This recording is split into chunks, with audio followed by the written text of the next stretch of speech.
बगलामुखी बगलामुखी पीतांबरधारी बगलामुखी बगलामुखी बगलामुखी पीतांबरधारी बगलामुखी बगलामुखी देवी बगलामुखी। जय जगन्माता देवी बगलामुखी। ओम ह्रीं बगलामुखी वरदे सर्वसौभाग्यप्रदायिनि समस्त भक्तानां सर्वाभीष्टं साधय साधय హ్రీం ఓం స్వాహ। ఈరోజు నేను మీ అందరితోటి ఓ ముఖ్యమైన విషయం మాట్లాడబోతున్నాను. అదేమిటంటే, చాలామంది వచ్చి నాకు చెప్తుంటారు, స్వామి మాకు చాలా భయంగా ఉంది, అన్నిటికీ భయపడుతుంటామని చెప్తారు.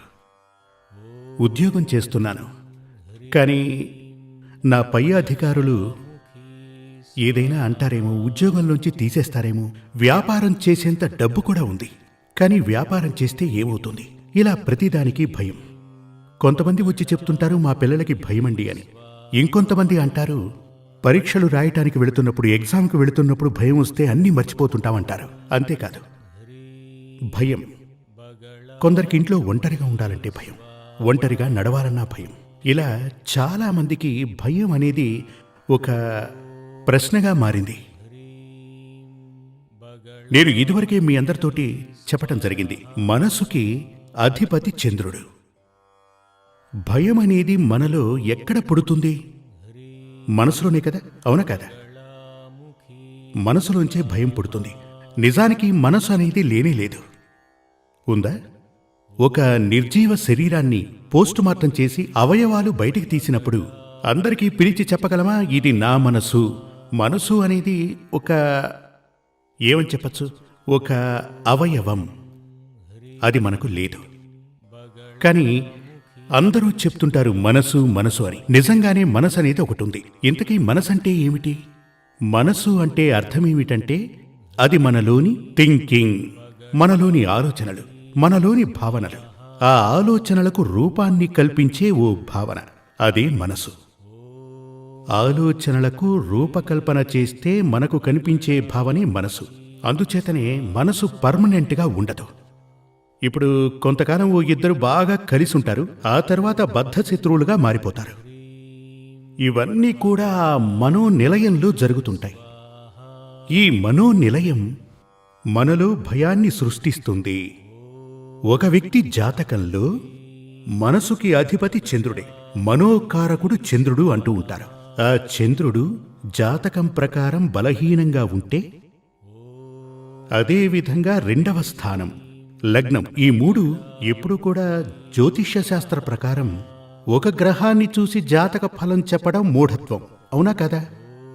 ఇప్పుడు రాశిలో 3 గ్రహాల యొక్క ప్రభావం, ఈ మూడింటిని సరిగ్గా పరిశీలించినప్పుడు చెప్పబడేదే నిజమైనటువంటి ఫలం. అంటే లగ్నాధిపతి, రెండవ స్థానంలో చంద్రుడు. ఈ మూడింటిని జత కలిపి చూస్తే అతని యొక్క మనోబలమేంటో తెలుస్తుంది. ముఖ్యంగా చంద్రుడు, మనసుకి అధిపతి అయినటువంటి చంద్రుడు నీచ స్థితిలో ఉంటే, బలహీనపడి గనక ఉంటే, మీ జాతకంలో చంద్రుడు బలహీనపడి ఉంటే, ఒకటి మనోవ్యాధి ఉంటుంది. ఈ భయమని చెప్పబడేది కూడా ఓ విధమైన మనోవ్యాధే. కొందరు తమ నీడను చూసే భయపడతారు. ఇంట్లో ఎవరో ఉన్నారనుకుని, ఎవరో ఉండరు, తనే ఉంటాడు, కానీ ఎవరో ఉన్నారు స్వామి. ఇలాంటి వారిని చాలా త్వరగా ఈ మంత్రతంత్రాలు చేసేవారు మోసం చేస్తారు. నీకు చేతబడి చేశారు అంటారు. ఇప్పుడు చేతబడి లేదు అని నేను చెప్పట్లేదు, కానీ 99% భయం అనేది మనిషిలోని మూఢనమ్మకమే. ఊరికే ఒక వ్యక్తి ఇంట్లో ఒక కుంకుమ పూసిన నిమ్మకాయని కట్ చేసి, దానికి పసుపు కుంకుమ అద్ది 2 పూలతో తన ఇంటి ముందు పడేయండి, మరుసటి రోజే మంత్రగాడి దగ్గరికి వెళ్ళి ఎవరో నాకు చేతబడి చేశారు అంటాడు. మనోబలం ఉన్నవాడు వాటిని తీసి పడేసి తన పని మీద తను వెళ్ళిపోతాడు. అదేవిధంగా చాలామంది, కొందరు మనకు బాగా కావలసిన వాళ్ళు ఉంటారు. ఒక డెడ్ బాడీ పక్క రూంలో పడి ఉంటుంది, ఇతను ఆ రూమ్ వైపే వెళ్ళాడు. అయ్యో నేను వెళ్ళను, నాకు భయం, అలా అని చెప్తుంటారు. మరణించినటువంటి ఆ దేహం మనల్ని ఏమీ చేయదుగా, ఓ పాషాణం లాంటిది. పాషాణం అంటే తెలుసుగా, ఒక బండరాయి. అది అసలు మనల్ని ఏమీ చెయ్యదు. ఆత్మ అనేది ఒకటి ఉంది, కానీ అది మనల్ని స్పృశించలేదు. ఆత్మ అని చెప్పబడేది ఎలాంటిది అంటే పొగలాంటిది. ఇప్పుడు మీరు చూసుంటారు, ఊటీ, కొడైకెనాల్ లాంటి ప్రదేశాలలో అక్కడ పొగమంచు ఉంటుంది. అది మన కంటికి కనబడుతుంది, కానీ చేత్తో పట్టుకోగలమా? అలాంటిదే ఈ ఆత్మ యొక్క స్వరూపం. అందుచేతనే ఆత్మని అరూపి అంటూ ఉంటారు. అరూపి అంటే ఎటువంటి రూపం లేనిది అని అర్థం. ఆత్మలు అరూపాలు, ఎటువంటి రూపం లేనటువంటివి అలా అని చెప్తారు.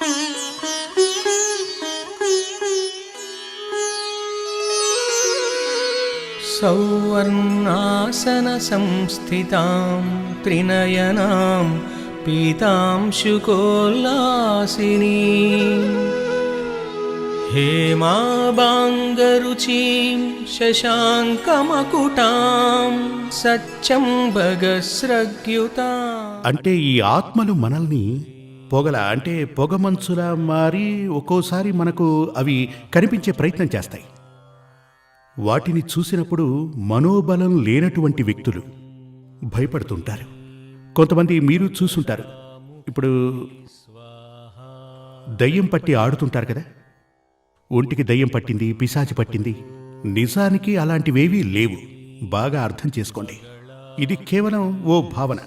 వాళ్ళు అనుకుంటూ ఉంటారు నా శరీరానికి ఏదో పట్టింది అని. ఇప్పుడు ఓ గ్లాసులో పూర్తిగా నీళ్లున్నాయనుకోండి. ఆ గ్లాసులో నిండుగా నీళ్లున్నప్పుడు మరో గ్లాసు నుంచి నీళ్లు తీసుకుని పోయగలమా? లేదుగా. ఒక బాటిల్, అందులో ఫుల్లుగా రంగు నీళ్లు పోసుంచాం. మరో బాటిల్లో మరో కలర్, ఇందులో రెడ్ ఉంది, ఇందులో గ్రీన్ ఉంది. ఇందులో గ్రీన్ నింపగలమా? లేదు. ఎందుకని? ఇది ఫిల్ అయి ఉంది, ఫుల్గా ఉంది. అదేవిధంగా ఒక శరీరంలో ఓ ఆత్మ ఉన్నప్పుడు ఆ ఆత్మ ఆ శరీరాన్ని వదిలి బయటకు వెళ్లకుండా, విడిచిపెట్టి వెళ్లకుండా మరో ఆత్మ అందులోనికి ప్రవేశించలేదు. అంటే నాకు దయ్యం పట్టింది, అలాగే పిశాచి పట్టింది, దేవుడు ఒంటి మీదకు రావటం కూడా అబద్ధమే. అలాంటివేం జరగవు. నేను చెప్తున్నాను, మీరు వినండి. మీరు చాలా ప్రదేశాలకు వెళ్ళుంటారు. కొంతమంది చెప్తారు భగవంతుడు పూనాడు, అమ్మవారు పూనింది అని. ఏమండి, చదువుకున్న వారి ఒంటి మీదకు ఏదైనా ఇలా ఆవహించడం జరిగిందా? ఆలోచించి చూడండి. ఇప్పుడు ఒక ఐఏఎస్, ఒక ఐపీఎస్, ఒక డాక్టరు, ఒక ఇంజనీరు, ఇలా ఎవరి ఒంటి మీదకైనా ఆత్మలు ఆవహించడం మీరు చూశారా? ఇవి 10 లోపు చదివిన వాళ్ళనే ఆవహిస్తూ ఉంటాయి. ఆలోచించి చూడండి.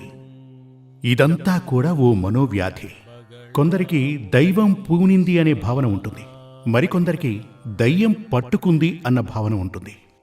ఇవి రెండూ ఒకే చట్రంలో ఉన్నవి. మనోబలం లేని వారికే ఇలాంటి భావనలు ఉంటాయి. ఇప్పుడు మనోబలం మనకు జాతక ప్రకారం లేదు అంటే, ఒకటి, అది భయంగా పరిణమిస్తుంది. ఆ యోగం అంటే ఇక్కడ భాగ్యమని కాదు, గ్రహాలు పరస్పరం చూసుకోవటం, జత కావటం వల్ల ఏర్పడే ఆ పొజిషన్. అందుకే దాన్ని యోగం అంటూ ఉంటాం. జ్యోతిష్ శాస్త్రంలో అలాగే అంటూ ఉంటాం. ఈ గ్రహయోగాలు వచ్చి అదేమిటంటే, చంద్రుడు మైనస్లో ఉంటే, పాపగ్రహాలు ఉన్నా, హీనస్థితిలో ఉన్నా మనలో భయం ఉంటుంది. ఆత్మస్థైర్యం లేనటువంటి వ్యక్తి అయి ఉంటాడు. కొందరు ధైర్యం లేనటువంటి వారు, కొందరికి ఆత్మస్థైర్యం ఉండదు. కొందరికి అనుమానం ఉంటుంది. భార్య మీద అనుమానం, అమ్మ మీద అనుమానం, అలాగే నాన్న మీద కూడా. వాడు ఇది చేశాడు, అది చేశాడు, ఆవిడ చేతపడి చేయించింది, ఇలా వేల కొద్దీ అనుమానాలుంటాయి. ఇలాంటివన్నీ ఏర్పడడానికి కారణం మనోబలం లేకపోవటమే. మనోధైర్యం ఉంటే, ఆత్మస్థైర్యం ఉంటే జీవితంలో మనం విజయం సాధించగలం. ముందు మనలో అది ఉండాలి. జీవితంలో విజయం సాధించడానికి ఎన్ని కష్టాలొచ్చినా సరే, మనోబలం లేకపోతే అంతే. మనోబలం ఉండి తీరాలి. మనోబలం ఉండాలి అంటే జాతకంలో చంద్రుడు బలంగా ఉండాలి. అంటే జాతకం ప్రకారం నేను చెప్పినట్టు మీ జాతకంలో ఇలాంటి అనుభవాలు గనక మీకు ఎదురైతే ఖచ్చితంగా మీ జాతకాన్ని తీసి చూడండి. అందులో చంద్రుడు బలహీనంగా ఉంటాడు. చంద్రుడు బలహీనపడడానికి కారణం అమావాస్య ఉంది కదా. అమావాస్య నుండి 8వ రోజు అంటే అష్టమి అంటారు. అంటే ఇది అమావాస్య నుంచి 8వ రోజు, అది అష్టమి. దీనిని శుక్లాష్టమి అని కూడా అంటారు.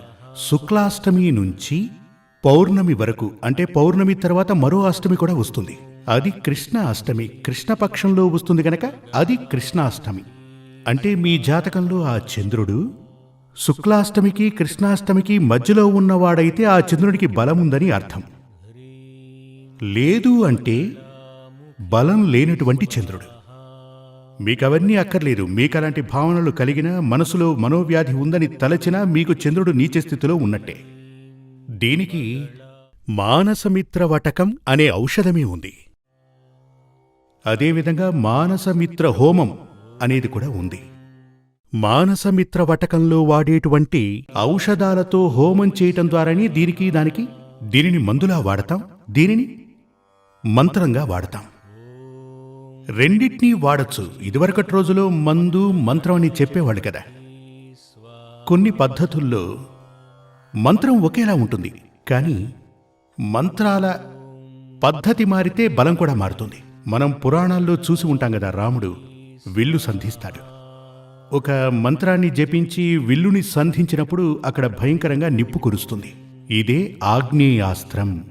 మళ్లీ మరో బాణాన్ని తీసుకొని ఓ మంత్రాన్ని జపించి సంధిస్తే అక్కడ జలం వస్తుంది. ఇదే వరుణాస్త్రం.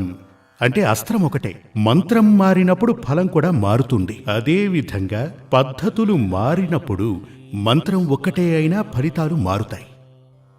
ఇప్పుడు మనోబలం లేకపోతే, భయం ఉంది అంటే దానిని మార్చుకోవటం కోసం మనోబలాన్ని పొందటానికి పరిహారాలు చేయాల్సి ఉంటుంది. ఆ పరిహారాల్ని మీరు ఇప్పుడు మెడిసిన్లాగా తీసుకోవచ్చు, ఈ విధంగా హోమంలాగా కూడా చేయొచ్చు. ఏది ఏమైనా దానికి ఫలితం ఉండి తీరుతుంది. కానీ ఆత్మీయంగా చేస్తే దాని ఫలితం శాశ్వతంగా ఉంటుంది. ఎందుకంటే జాతకంలో ఉన్న ఓ ఉదాహరణ చెప్తాను. ఇప్పుడు తలనొప్పి వస్తుంది, దానికో సారడాన్ని వేసుకుంటే తలనొప్పి మాయమవుతుంది. కానీ అది శాశ్వతంగా ఎందుకు వస్తుందో తెలియాలంటే జాతకం చూడాలి. దానికి పరిహారం చేసుకుంటే ఇది మరోసారి మీకు రాదు. అంటే పర్మనెంట్ అయిన సొల్యూషన్, అంటే శాశ్వత పరిష్కారం మనకు దొరకాలంటే జాతకం చూసి పరిహారం చేయించుకోవడం చాలా మంచిది. గతంలో తీసుకుంటే మన ఋషీశ్వరులు ఆయుర్వేదాన్ని కనిపెట్టారు కదా. ఆ ఆయుర్వేదంలో ఎలాగంటే, ఇప్పుడు ఒక పేషెంట్ వచ్చినప్పుడు ఆయుర్వేద పండితులందరూ కూడా జ్యోతిష్శాస్త్రం చదివిన వారే. వారు వెంటనే అడుగుతారు, మీ నక్షత్రం ఏంటి, మీ వయసు ఎంత? ఆయన వెంటనే క్యాలిక్యులేట్ చేసి ఈ దశాకాలం నడుస్తుంది గనక ఇతనికి ఈ మందు పడుతుంది అని అర్థం చేసుకుంటాడు. ఇప్పుడు అంటే ఆ వ్యాధికి కావలసిన మందు, గ్రహదోషానికి అవసరమైన మందు కలిపే ఇస్తూ ఉంటారు. వాతం, కఫం, పిత్తం ఈ మూడు మన దేహంలో ఉంటాయి. ఈ మూడు స్థితులు సరైన మోతాదులో శరీరంలో లేకపోతే మనకు వ్యాధులు 99% వ్యాధులు వస్తుంటాయి. వీటిని కంట్రోల్ చేయగలిగినవే ఈ మంత్రాలు, వాటి పద్ధతులు కూడా. అలా చేస్తే మనకు కేవలం మనోబలం మాత్రమే కాదు, కాయబలం చేకూరుతుంది. కాయం అంటే శరీరం అని అర్థం. ఇలా మనసుకి, శరీరానికి, మనకి బలం చేకూరాలి అంటే ముఖ్యంగా కొంతమంది చాలా వయసైనప్పటికీ చాలా తెంపుగా ఉంటారు, పసిపిల్లల్లా ఉంటారు. వాళ్ళు మాట్లాడే తీరు కానీ ఏమంటారు, వాళ్ళ మూమెంట్స్ అన్నీ కూడా అలా ఉంటాయి. దాని గురించి ఏం చెప్పచ్చు? వాళ్ళకి మనోబలం ఉంటుంది, వాళ్ళ మనసుకి వయసు రానే రాదు. కొంతమందికి చాలా చిన్న వయసే ఉంటుంది, కానీ వృద్ధుల్లా వాలిపోతారు. ఎప్పుడు చూసినా వాళ్ళు తమపై తమకు నమ్మకం లేకుండా ఉండిపోతారు. దానికి కారణం వారికి మనోబలం లేకపోవటమే కారణం. వీటన్నిటికీ జాతకం చూసి చంద్రుని యొక్క శుభదోషాలు, ఆ నీచ ఫలాలు కనుక్కొని వాటికి పరిహారం చేసుకుంటే తప్పకుండా భయం అనే వ్యాధి, అది వ్యాధే. భయం అంటూ ఉంటే అది మనోవ్యాధే. 100% సందేహం లేదు. భయం అంటే అది ఒక మనోవ్యాధి. దాన్ని మార్చడానికి మానసమిత్ర హోమం గనక చేస్తే అది పరిపూర్ణంగా వెళ్ళిపోవడమే కాక మళ్లీ రాదు. జై జగన్మాతాదేవి బగళాముఖి. సమస్త భక్తానాం సర్వాభీష్టం సాధయ సాధయ హ్రీం ఓం స్వాహ. శ్రీ సూర్యమంగళం అద్వైత వేద విద్యాపీఠంలో తాంత్రిక పూజల్లో సిద్ధహస్తులైన ఎందరో ఆచార్యులు అమావాస్య, పౌర్ణమి రోజుల్లో ప్రత్యేక యాగాలు నిర్వహిస్తారు. ఈ యాగాల్లో పాల్గొనడం ద్వారా తల్లి శ్రీ బగళాముఖీదేవి అనుగ్రహం వల్ల సర్వదోషాలూ పోయి సకల సౌభాగ్యాలు మనకు కలుగుతాయి. శ్రీ సూర్యమంగళం అద్వైత వేద విద్యాపీఠం జ్యోతిష్యం, ప్రశ్నలు, వాస్తు, తాంత్రిక పూజలు మరియు వేద యాగాలు నిర్వహిస్తారు. సంప్రదించవలసిన నంబర్ 7305442299 7305442299. చెన్నై, కోయంబత్తూర్, బెంగళూరు, హైదరాబాద్, విజయవాడ, ఢిల్లీ, ముంబై, తిరునల్వేలి, టెక్సాస్.